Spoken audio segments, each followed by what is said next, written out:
So, boys and girls and women, whoever watches this, thank you. Anyway, welcome to another installment of Wrenching with Rob. It's been a while, I know. I feel it too. We've all been having fun with the old vid-19 stuff going on, and I have been working on stuff. It's just that I haven't been recording. I guess you can call it laziness or whatever. But if you remember anything from the last video, or if you've watched the last video, I think I talked about this 65 Mustang here, and if you've seen it, it was a little bit different state of happiness from what it is now. So I'd like to say it's quite a bit happier than it was before. If anybody's watched it, the hood wasn't on it, the motor was angry, the lights were all apart, and the wiring was being addressed, put it that way. So we've gone through the whole car and made it quite a bit happier, so I've probably already said several times. And of course now in Florida it is warm and hot, whatever you want to call it, muggy, humid, and I'm sweating pretty good sitting out here talking to you. But I wanted to give you an update on what's going on so we can get back to my deuce and a half and show you a first start on that. So here we go. Anyway, I'll pick you up and just kind of walk you through all this stuff here, if anybody cares. So bear with me. So get a little shaky. It's probably a little windy. So we'll do just a little start on it first, or maybe just a walk around. So car's a lot happier than it was when it came in. You can see it's got nice wheel covers on it. So what we've done to this, we'll walk around it as I talk, is we haven't done the brake shoes, but everything else associated with the braking system. So lines, wheel cylinders, clamps, master cylinder. We've actually put a dual master cylinder. These cars did not come with a dual master cylinder, meaning that there's a reservoir for the front and reservoir for the back. And the reason that that's kind of nasty is because with a single reservoir system, the entire braking system, front and rear, is all on one big reservoir. And that's how they came. They just didn't know any better. So if you have any problem with a line or a wheel cylinder or a leak or anything like that in the front or the rear system, that depletes the whole entire braking system of fluid. So if you have a leak anywhere on the car, that pretty much takes out your brakes if you don't pay attention to what's going on. Need a little oil on this hinge here because this one sticks up a little bit. So with a dual reservoir master cylinder system, you got two chances for your brakes because it isolates the front and rear systems. So now if we get a line leak, which I doubt this car ever will because it's got all brand new everything, at least you'll have the chance of retaining the front or the rear brakes, which, you know, stopping is kind of important. Even with a manual transmission, on an automatic transmission, you can throw it in reverse and stop maybe. It's not the best idea, but it is out there. You're supposed to be able to pull that thing down there that says brake too, but I wouldn't put too much faith in that. So I'll set you here for a minute. We'll get the hood open. So I think I can just do this one-handed. Let's try it. Where's the old latch? Okay, well, maybe not. So we'll put you in the stand. Just a minute.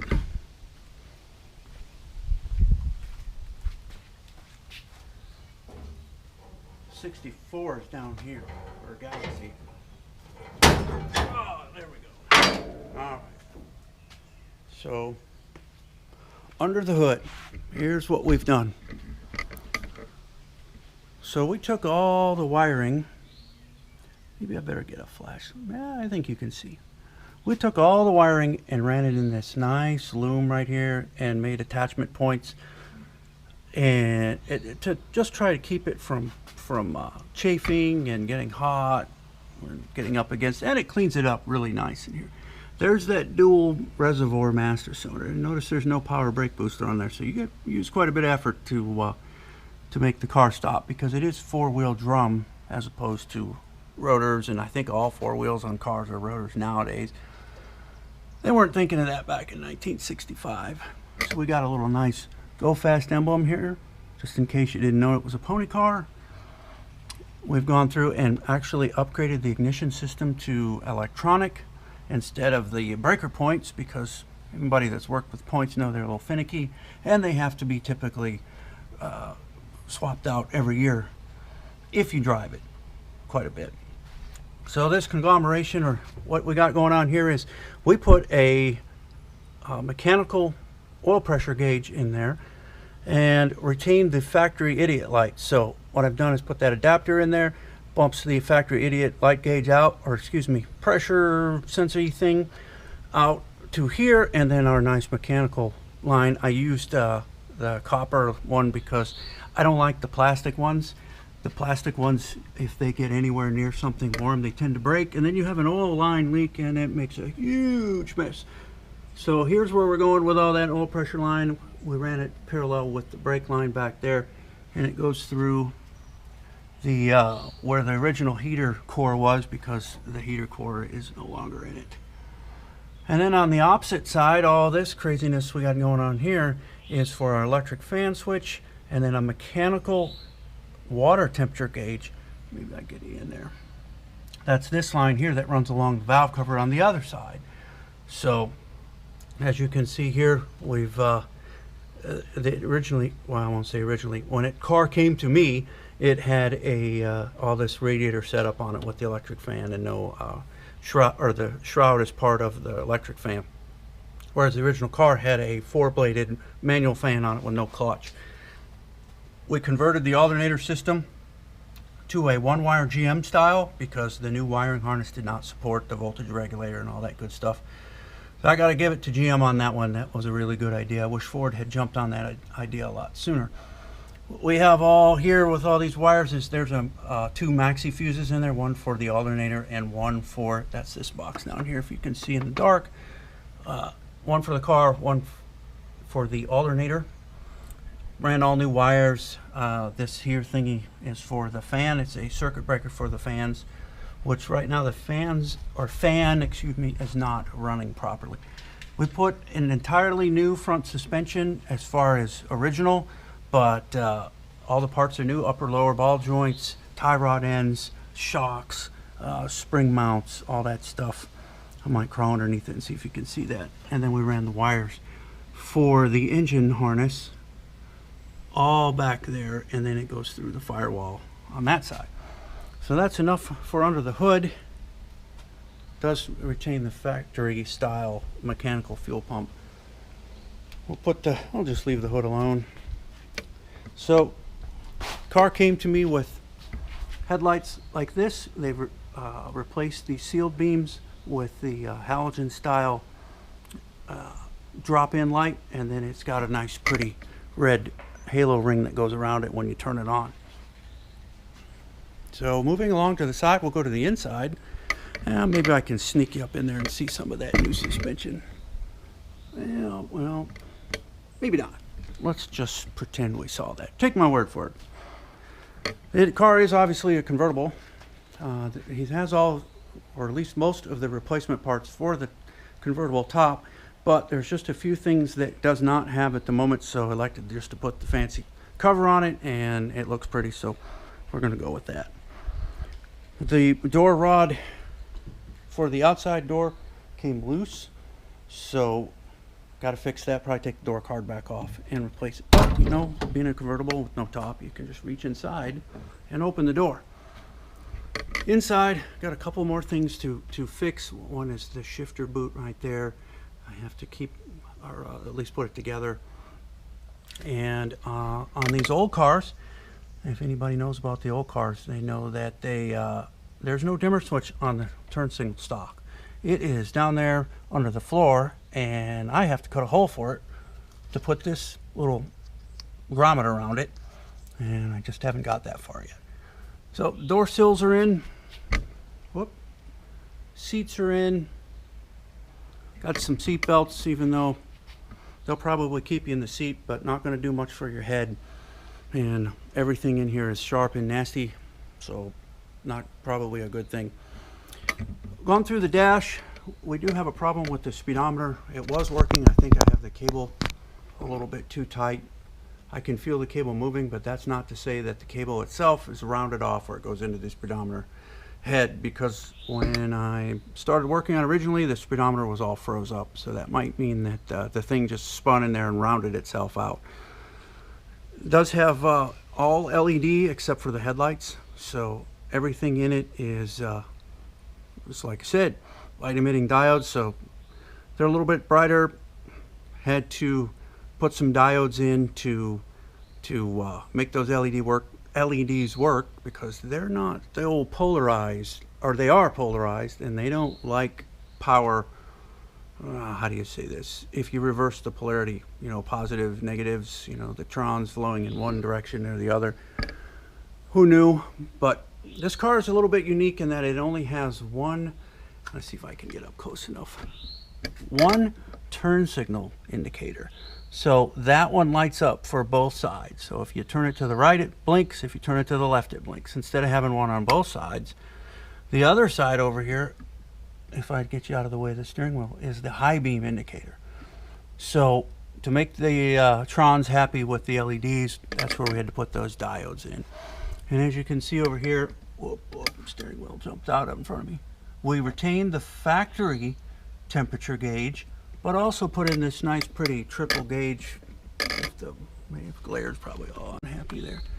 Triple gauge package right here that also has a temperature gauge, and yeah, I have had it running, so I can't do a first start. I was doing some old tunings on the carburetor. I wanted to make sure it was, the mixture screws were right. So the other thing in the center here, if you can't read that, I guess is called a rally pack. I did not know that these cars, or that was an option on them. So I guess we've upgraded it pretty good. So now we've got the old tachometer meter and the clock, which is stuck at, I'd like to say 3 for days, stuck at 245. It backs up fine, and it'll stop about 9 something, but if I try to go forward with it, it's a brand new clock, it just goes, and it's unhappy right there. So I don't know what's going on. It's brand new autometer. Autometer puts out some pretty cool stuff, but evidently not in this case.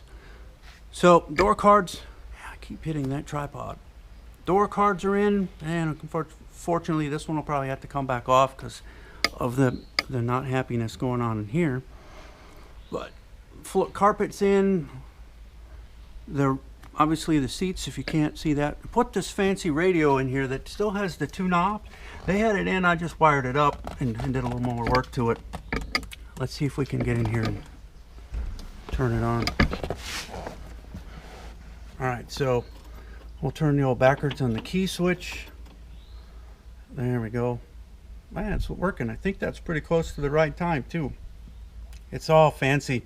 Still has the push buttons. If you've ever seen one of these old radios with the dial that goes across, you push them in to so that's your presets, and then you got the dials. This used to be the tune. You just rolled it right or left. I actually have a radio that's like that still, where you turn the dial, and then you had 6 presets. Or well, I should probably learn how to count. That hooked on arithmetic did not work for me whatsoever. So there's 5 buttons. So you just touch it once, and it tells you that it's oh, that's probably copyright infringement there. So we'll turn them way down because I don't want to go to Facebook or YouTube jail for this. But it does display, and it's pretty cool. So yep, this temperature gauge says it's a little warm too. But yeah, that's what's going on the inside. We put a new dash in it. We've put this triple gauge package in it. Let me tell you, these trim pieces up here on the front, very, very difficult, because there's holes back there for these screws, but they were very elusive. Oh, somebody's here.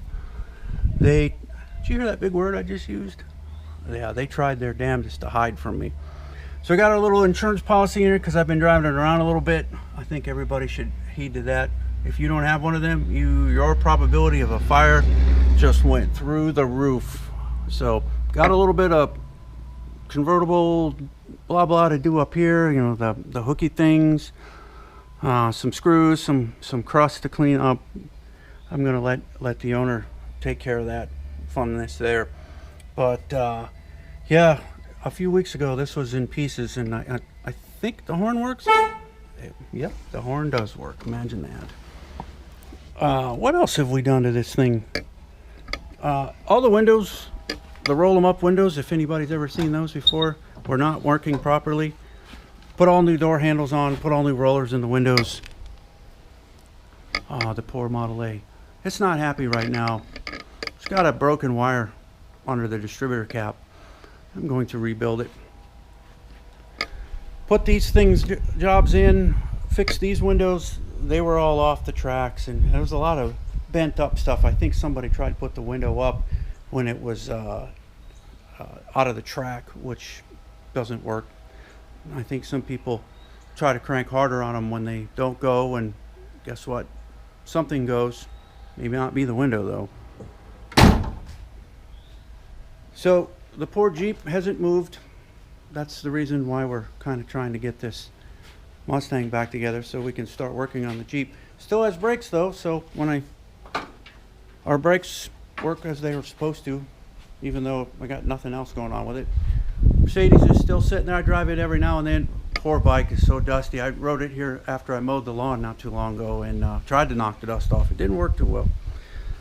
And then the last thing I want to talk about is I recently drove up to what my brother calls the motherland, i.e. Minnesota, not Germany for some of you other folks. Let's see if we can get this thing all the way up. And I brought back a piece of our history under this cover here. So we'll take all the blankets and the facade off of this thing.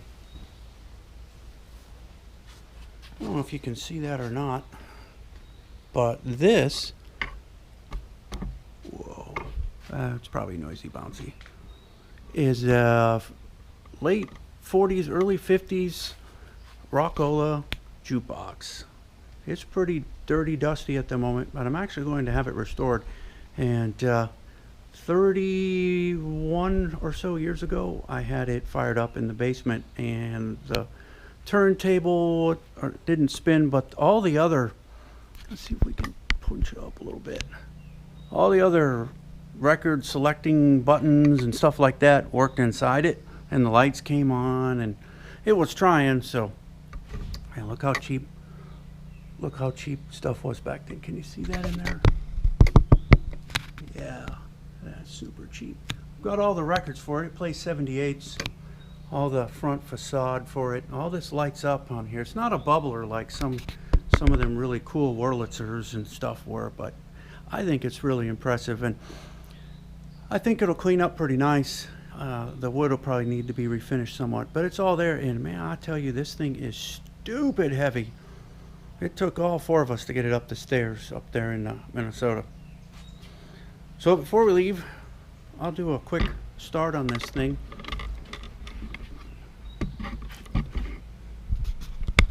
And then we'll start hopefully popping out some more videos pertaining to the Deuce and a Half.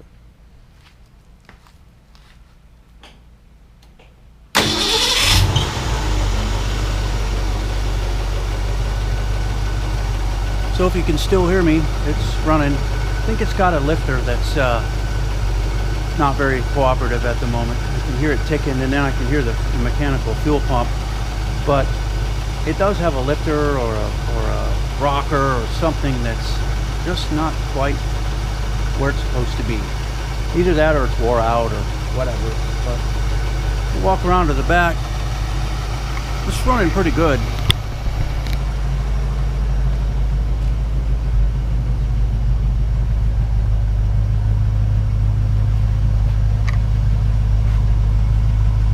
I'm happy with it.